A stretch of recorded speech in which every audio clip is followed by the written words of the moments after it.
আসসালামু আলাইকুম বন্ধুরা, কেমন আছেন? সবাই ভালো আছেন? তো আজকে আমি ভাত রান্না করতে আছি। ভাতের পাশে আজকে গরুর মাংস রান্না করব। তো আপনারা আমার রান্নাটা হয় কিনা দেখেন।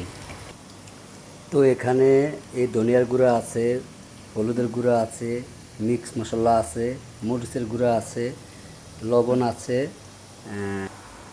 আদা আছে।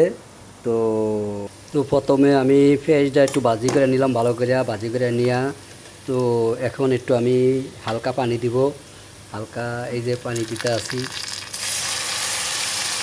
হালকা পানি দিলাম। তো পানিটারে একটু কষাবো। তো পানিটা টানা শেষ। এখন আমি আদা দিব। এই দেখেন আদা, এই কতটুকু আদা দিব। এই আদাটা দিলাম, এই আদাটা কষাবো ভালো করিয়া। তো আদাটা কষানো হইলো, কষানোর পরে এখন আমি যে লবণ দিব।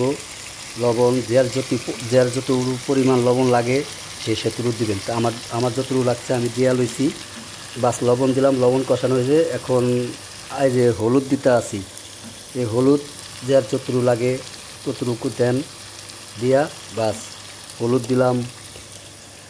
এই মরিচের গুঁড়া দিতে আছি। এবারে যা এই মিক্স মশলা আছে, মিক্স মশলা দিতে আছি।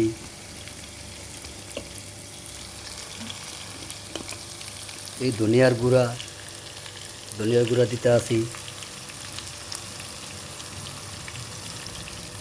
গাছ দিয়া ভালো করিয়া এখন মশলাটা কষায়া এখন কষানো শেষ হলো। এখন আমি মাংসটা দিয়া দিলাম। এই মাংসটা দিয়া ভালো করে আর লাড়া দিব। লাড়া দেওয়ার পরে মাংসটা আমি কষাই নিব।